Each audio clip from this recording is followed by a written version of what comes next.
This portion is brought to you by Fungisol. Kate-kate sa balat? Baka fungi yan!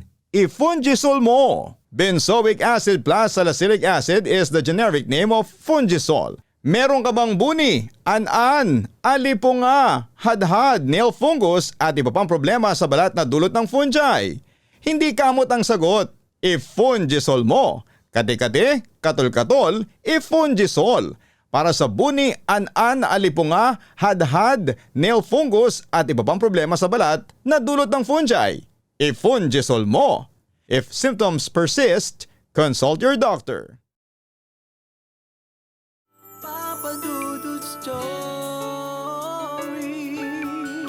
Dear Papa Dudut, huwag kalimutan na mag-like, mag-share at mag-subscribe.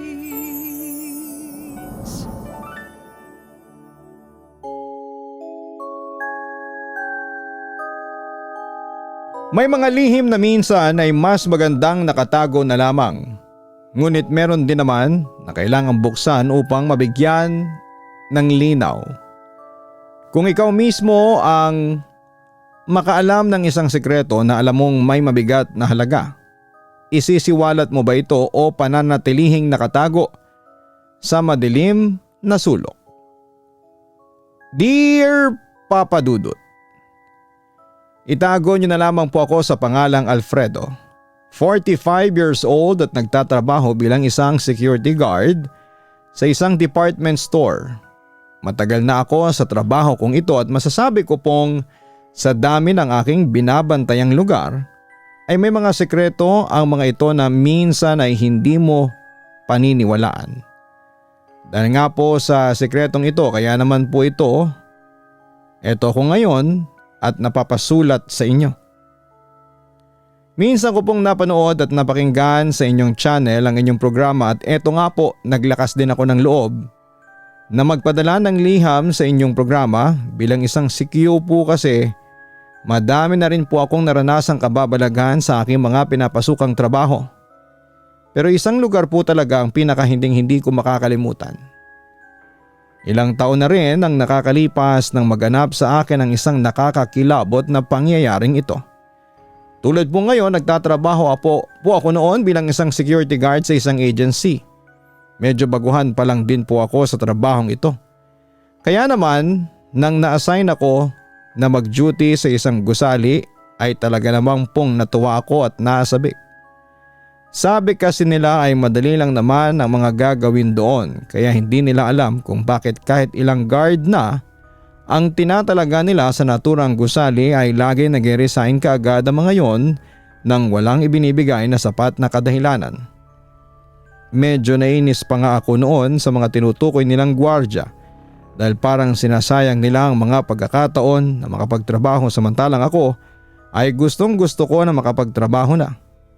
Pero sabi ko nga noon ay okay pa din. Blessing in disguise siguro para sa akin ang pag-alis nila dahil nabigyan nga ako ng oportunidad para dito. Hinatid muna ako ng agency na aking pinapasukan noong unang araw na mag-duty ako. Ayon sa kasama ko na nagatid sa akin doon ay dati daw itong ospital na ngayon nga daw ay abandonado na. Pinagbibili na daw ito ng may-ari ngunit wala naman gustong bumili nito.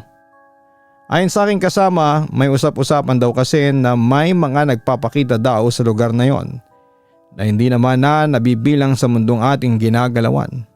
Since hindi naman daw siya na duty doon at walang sino man sa mga nagbantay ditong mga sikyo ang nagsalita ay wala siyang ideya sa kung anong klaseng elemento ang meron sa building na yon. Baka daw gawa-gawa lamang yon ng mga sikyong na-assign dito para makaalis sila sa agency. Matapos nga nito ay pinaliwanag na niya sa akin ang mga gagawin. Dahil night duty ako ay kailangan ko daw mag-roving sa 3 palapag na ospital na yon. Hindi naman daw kailangan bonggang paglilibot. Ang gawin ko basta masigurado ko man na walang taong nakapasok ay goods na raw yon. Matapos nga niyang ipaliwanag sa akin ang lahat at umalis na rin siya at iniwanan ako doon, medyo maliwanag pa naman ang mga oras na yon dahil alas 5 pa lamang ng hapon. Nasa may loob ako ng gate nagbabantay pero parang Pag reels lang naman na gate ito, kaya nakikita ko pa din ang mga nasa labas. Nawiwili akong pinapanood ang mga batang naglalaro ng may isang batang lumapit sa akin. Tinatawag niya ako. Ako naman dahil ayoko namang magmukhang suplado sa paningin nila ay nilapitan ko ito at nginitian. Sabay tanong ng kung ano ang kailangan niya sa akin. Inosente pa ang pagkakatanong nito kung bahay ko daw ba yung malaking building na binabantayan ko. Natatawa ko lamang siyang sinagot na binabantayan ko lamang ang gusali at walang nakatira doon. Nagulat na lamang ako nang sabihin ng bata na sinungaling daw ako nang walang nakatira doon. Gabi-gabi nga daw tuwing nakasilip siya sa bintana ng bahay nila ay nakikita niya yung mga kuya at ate na palakad-lakad malapit sa mga sirang bintana. Minsan nga daw ay kinakawayan pa siya ng isang ate na nakatagilid ang leeg. Pagkarinig ko noon ay otomatikong napatingin ako sa building. Hindi ko alam kung matatakot ba ako o magagalit dahil gumagawa ng kwento ang batang kausap ko. Sinabi ko na lamang dito na walang nakatira doon at baka namamalik mata lamang siya nang nakikita niya. Alam naman kasi natin na ang mga bata ay malilikot talaga ang isipan lalo na kapag sumasapit ang dilim. Baka may anino lamang ng kung anong bagay siyang nakita doon na napagkakamalan niyang mga taong dumadaan at lumalakad. Tumingin lang naman siya sa akin bago umalis. Hindi ko naman po hinayaang madala ako ng kanyang sinabi. Ang mga ganong bagay ay ipagpapasa Diyos ko na lamang dahil naniniwala nga po ako sa kasabihan ng mga matatanda na kapag may pananalig po sa puong may kapal ay hindi kalalapitan ng mga ganong klaseng nilalang. Nag-focus na nga lamang ako sa aking trabaho. Nang dumating ang alas 7 ng gabi ay tumunog ang aking alarm. Sinet ko kasi sa CP ko ang mga oras na dapat ako mag-grooving sa gusaling yon. Siyempre po ay inuna ko ang unang palapag. First time kong makakapasok dito. Kaya naman medyo namangha ako na parang ayos pa din ng loob nito kahit nang labas ay mukhang nakakatakot na gusali na. Dala-dala ang flashlight ay nag-ikot nga ako doon parang reception area ang unang palapag. Nandun ang isang bahagi na may nakalagay na information desk at may mga naiwan pang mga papel. May mga ilang kwarto dito na ginamit yata bilang mga silid para sa iba't ibang test na kailangan ng mga pasyente dahil nga sa pangalan na din ito. Medyo kaunti ito kumpara sa panahon natin ngayon na madami ng mga kagamitang magagamit sa pang-test ng bawat pasyente. Nang wala naman akong makitang anumang kakaiba doon ay dumiretso na ako sa ikalawang palapag. Batay sa paliwanag ng aking kasamahan dito located ang mga pasyente. Hindi ko naman na binuksan pa ang pintuan at sinilip ko na lamang kung may tao doon sa parang glass window niya. Kita naman dito basta ilawan lamang siya. Kada silid ay ganon nga ang ginagawa ko. Nasa huling silid na ako nang mahagip ng aking ilaw papadudot. Na parang may nakatayong isang babae doon sa may gilid ng isang kama. Kunot ako ng noo. At agad na binalikan ang kwartong yon. Dahan-dahan kong binuksan ang pintuan upang mas makita ito ngunit pagbukas ko ay wala namang tao doon. Pero meron ditong nakasampay na isang hospital gown. Napailing na nga lamang ako dahil mukhang pinaglalaruan ako ng aking mata. Natatawa pa nga ako nito dahil mukhang nadala ako ng sinabi ng batang nakausap ko kanina. Nang makita kong wala naman talagang tao doon, ay umakyat na ako sa ikatlong palapag. Dito naman nag-opisina noon ang mga doktor at andun din ang kanilang sleeping quarters kaya naman wala ka ding masyadong makikita dito. Dito yung may part na basag ang bintana. Pumasok muli sa isipan ko ang sinabi sa akin ng batang nakausap ko. Kaya naman sumilip ako doon. Nakita ko ang batang yon na nakasilip sa bintana ng kanilang bahay. Kinawayan ko siya at kumaway naman ito pabalik sa akin. Nang masigurado kong wala nang dapat na i-check pa doon ay buwaba na muli ako. Nung nasa ikalawang palapag na ako ay parang may napansin akong isa pang pintuan sa may gilid na hindi ko nakita kanina. Sisilipin ko pa sana yon pero nakita ko na nasa may gate ang batang kanina ay kinawayan ko. Inisip ko na lamang nasa susunod ko na lamang sisilipin ang bahaging yon ng ospital. Bumaba ako upang tanungin kung bakit nandun ang batang yon. Nakangiti niya akong binati sabay sabi sa akin na Kuya, guard, friends naman pala kayo ng mga tao doon na laging nakasilip sa bintana. Sabay kayong kumakaway sa akin eh. Literal na napatulala na lamang ako sa kanya dahil hindi ko gets ang sinasabi niya sa akin. Kaya naman inangat ko ang aking tingin sa third floor ng gusaling yon, ngunit wala naman akong nakita na kahit na ano dito. Tatanungin ko sana ang batang yon kung ano ang sinasabi niya pero tinawag na ito ng kanyang nanay upang kumain. Ako naman ay bumalik na sa aking pwesto at tahimik na nagbantay. Napapaisip pa din ako sa sinabi ng bata pero dahil nga sa ayokong masira ang anumang mangyayari sa araw na yon, sa unang araw ko sa trabaho ay muli kong winaksi ito sa aking isipan. Nag-focus na lamang ako sa aking trabaho dahil may pangalawang roving pa ako na gagawin ng mga bandang 1:00 ng madaling araw. Pagtunog nga ng aking cellphone ay agad na muli akong pumasok sa gusali. Kung nung una ay wala akong nararamdamang kakaiba sa lugar na yon, ngayon ay nag-iba na ang dating nito sa akin. Pakiramdam ko na mga oras na yon ay madaming mata ang nakamasid sa akin. Napapalingon tuloy ako sa aking paligid dahil nga sa ganong nararamdaman ko. Muli kong sinuri ang bawat silid sa unang palapag bago mabilis na tumungo sa ikalawang palapag. Habang nandun nga ako ay sinamantala ko na ang pagkakataon na silipin ang kanina ay pinto na nakita ko. Ito na nga muna ang inuna kong pasukin. Akala ko ay isang silid lamang ito katulad nung mga nauna pero isang buong hallway pala ito na may iilang silid. Hindi ko alam kung bakit nakahiwalay ito sa pinaka-main na mga silid pero pag-apak ng mga paa ko dito ay talaga namang biglang nanlamig ang buo kong katawan. Hindi ko alam kung bakit pero parang may kakaiba sa lugar na ito na hindi ko po maintindihan. Nanginginig ang aking mga kamay na inilawan nito.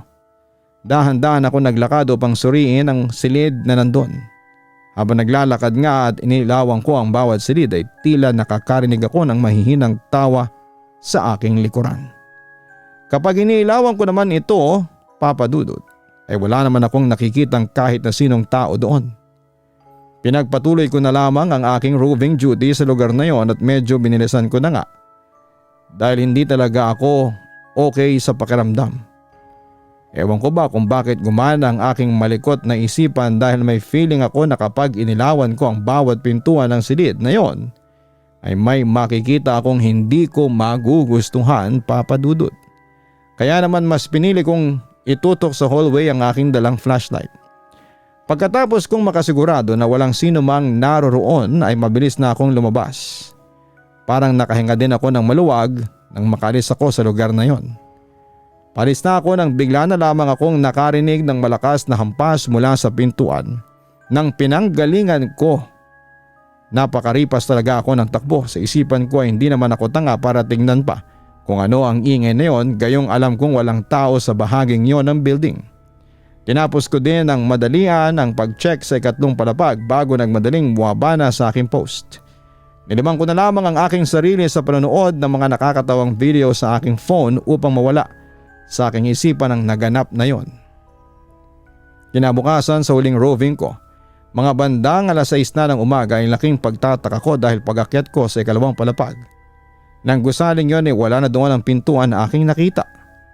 Nung huling akyat ko, isa na lamang itong makapal na pader. Hindi ko alam kung anong iisipin ko dahil tila imposible namang guni-guni ko lamang ang nasabing pintuan dahil pinasok ko pa nga ito kagabi.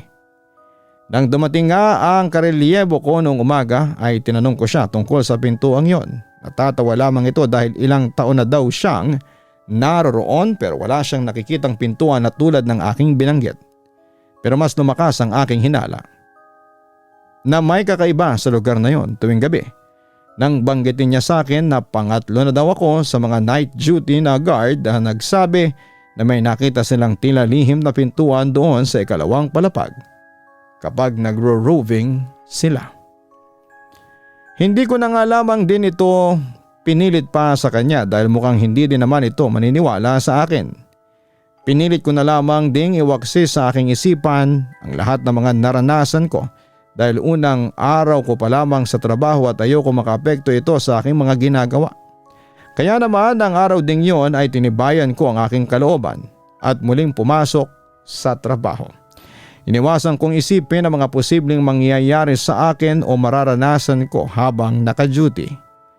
Nilibang ko na lamang ang aking sarili sa ibang bagay at nagpa siyang magsuot ng earphones upang kung ano man ang ingay sa loob ng abandonadong gusali na yon ay hindi ko na marinig pa. Nung unang roving ko ay maayos naman. Wala akong naranasan na kahit na anong bagay tulad kagabi. Tiwala ako na magiging maayos ang lahat ng gabing yon dahil hindi ko din natanaw ang tila lihim na pintuan sa ikalawang palapag. Pero pagdating sa ikalawang roving ko ay doon muling naganap ang mga hindi may paliwanag na pangyayari sa akin.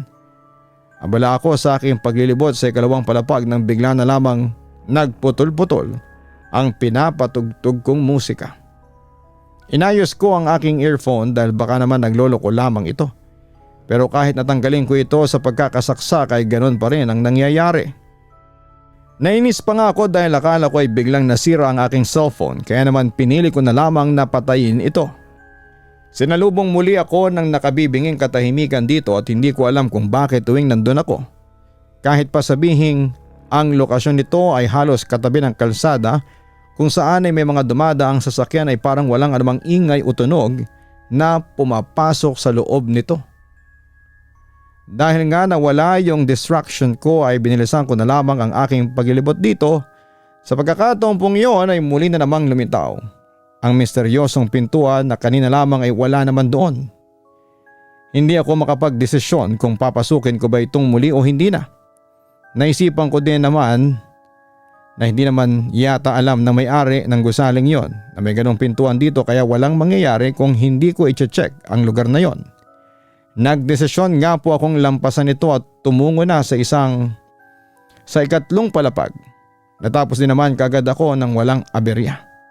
Ngunit pagbaba kong muli sa ikalawang palapag ay nakita kong nakabukas na ang hindi ko pinapansin na pintuan, Papa Dudut. Kahit pa nga sabihing hindi alam ng may-ari na may silid nga doon ay baka may nakapasok pa din dito na ibang tao. Kaya kahit labag sa aking kalooban ay pinasok ko ito at tinignan kung talagang may pumasok na kung sino man. Sumisigaw pa ako kung may tao ba doon at lumabas na sila sa kanilang pinagtataguan ngunit wala akong nakuhang sagot. Alis na sana ako doon nang makarinig na naman ako ng mahihinang hagik-hik mula sa dulong bahagi ng hallway. Agad ko namang inilawan ito ng hawak kong flashlight. Pagtapat ng ilaw doon ay nakita ko nakatayo sa dulo ng hallway ang isang babaeng gulong-gulo ang buhok. Parang magkakadikit na nga ang mga hibla nito marahil dahil sa hindi paliligo ng ilang araw. Nakasuot siya ng hospital gown at nakataligod sa akin. Balang itsura niya ay naka-face the wall.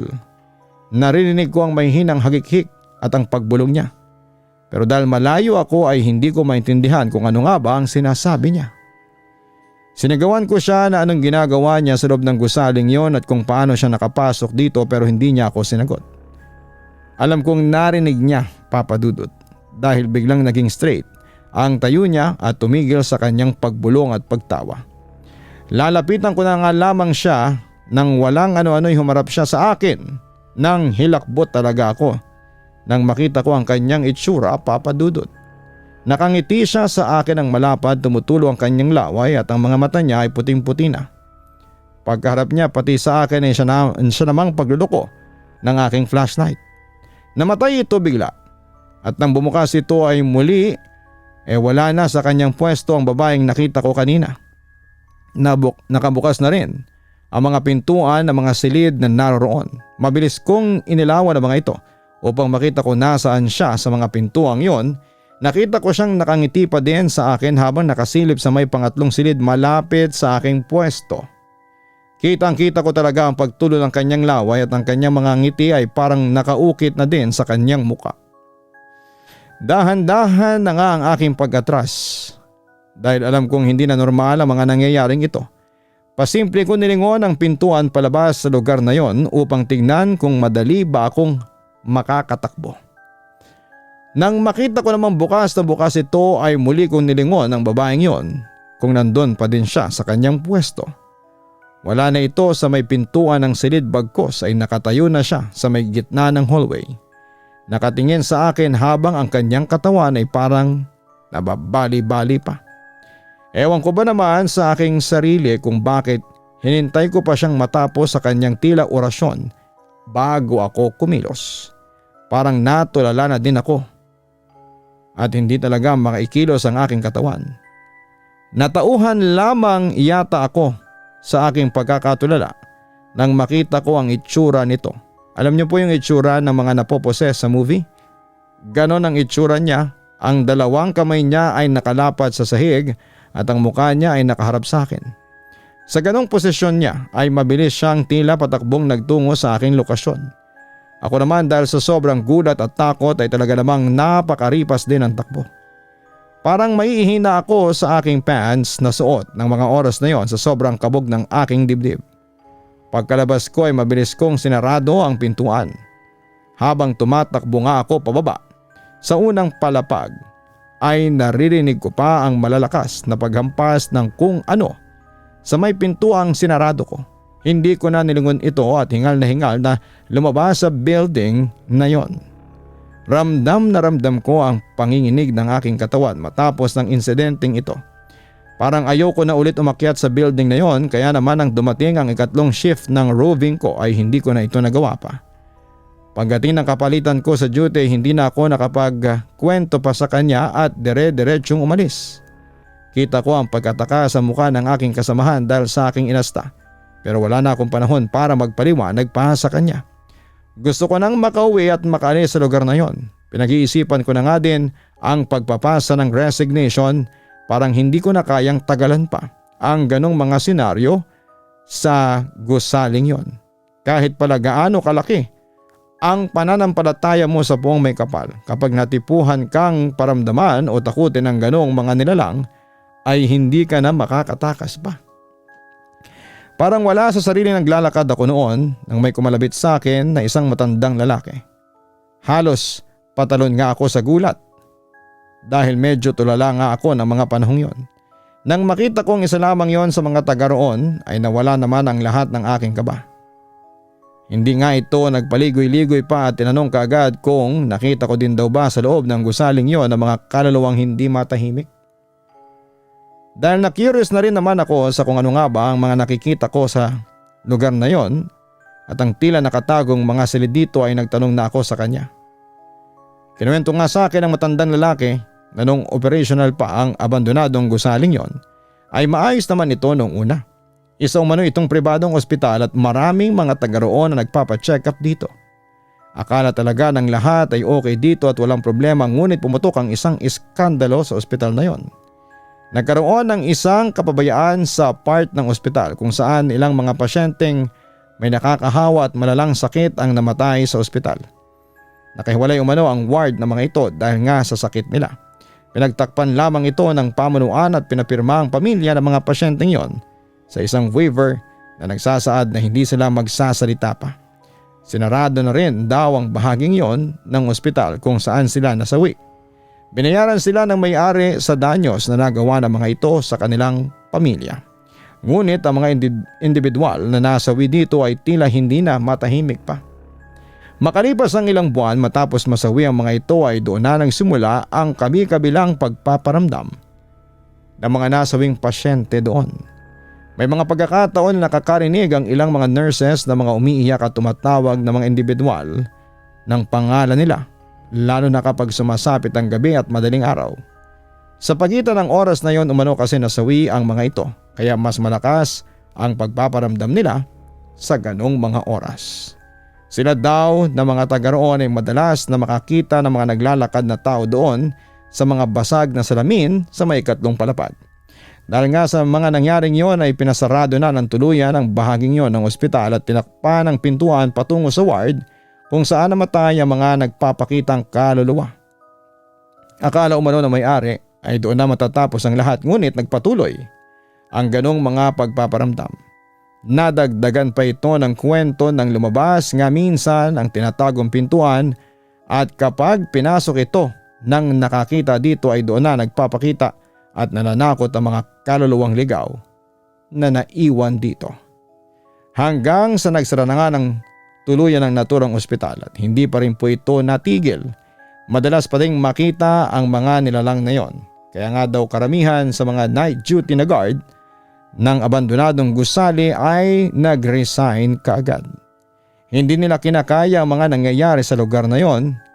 Kaya pinayuhan ako ng matandang lalaki na kumausap sa akin na habang maaga pa ay umalis na ako doon dahil hindi daw ako patatawarin ng mga kaluluwang yon. Kahit sino ay tinatakot nila. Ito ang mga huling sinabi niya bago siya nagpaalam sa akin. Matapos nga naming mag-usap ay napaisip ako at nagpa siya na mag-resign na. Imbis na umuwi ay sa agency ako pumunta upang magsabi na hindi ako papasok pa ng gabing yon, pero hindi naman kaagad ako pinayagan dahil nga sa walang papalit sa akin.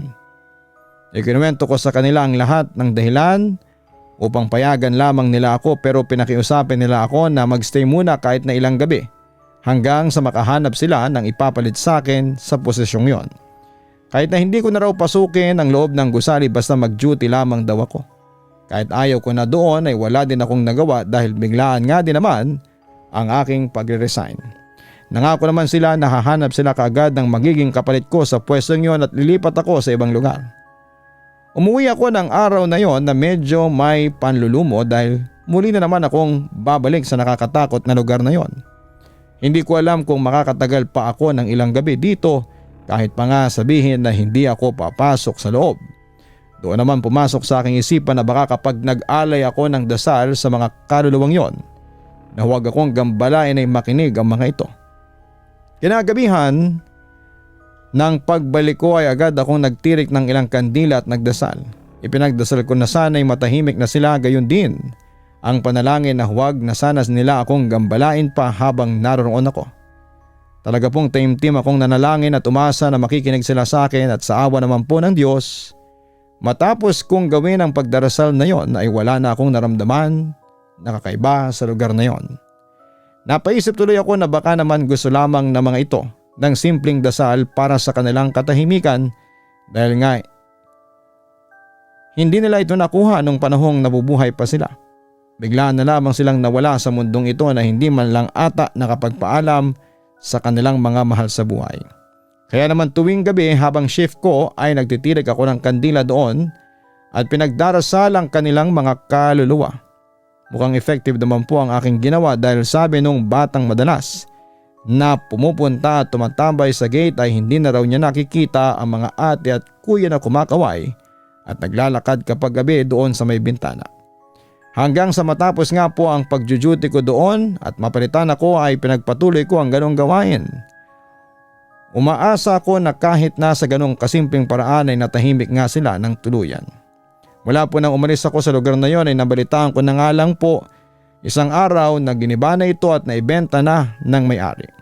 Kung may mga nagpaparamdam pa dito ay yon ang hindi ko alam. Basta ko ay tapos na ang yugto ko sa aking buhay kung saan minsan ay nakaranas ako ng ganitong kababalagan. Dito ko na po tatapusin ang aking liham. Marami pong salamat sa inyong oras at isang magandang araw sa inyong lahat. Lubos na gumagalang, Alfredo. Ang isang hindi magandang pangyayari sa isang lugar ay madalas na nagiiwan ng mga hindi kaaya-ayang konsekwensya, lalo na kung ang mga sangkot dito ay mga hindi matahimik na kaluluwa. Minsan ang gusto lamang nila ay manakot, ngunit may mga pagkakataon na gusto lamang nila ng isang simpleng dasal para sa paghihinagpis nila sa kanilang puso. Kaya naman tulad ng ginawa ni Alfredo, kung sakaling makaranas man tayo ng ganitong mga senaryo, subukan nating maglaan ng kahit sandaling oras ng pagdarasal para sa mga nilalang na ito, dahil minsan ang akala nating isang simpleng gawain ay may malaki palang kahulugan para sa mga tulad nilang napaglipasan at nakalimutan na ng panahon.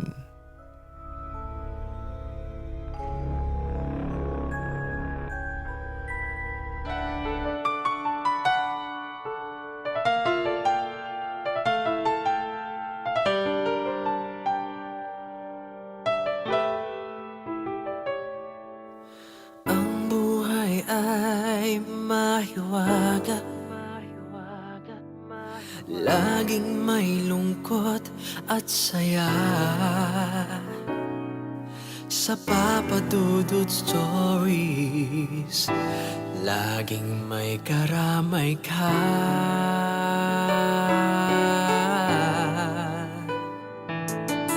Mga problemang kay bigat, dito ay pakikinggan ka. Sa Papa Dudut Stories, kami ay iyong kasama. Dito sa Papa Dudut Stories, ikaw ay hindi nag-iisa.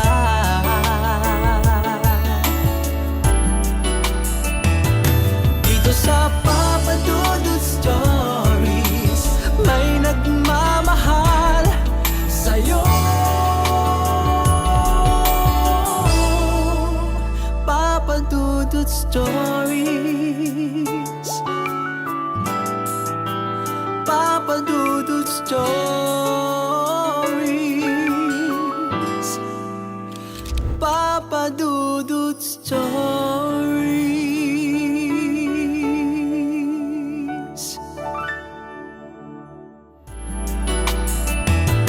Dito sa Papa Dudut Stories, may nagmamahal sa'yo. Papa Dudut Stories, Papa Dudut Stories. Hello mga ka-online, si Papa Dudut po ito. Nagustuhan niyo ba ang kwento natin ngayong araw? Pwede kayong mag-post ng inyong mga komento at huwag din kalimutan na mag-like, mag-share at mag-subscribe. Maraming salamat po.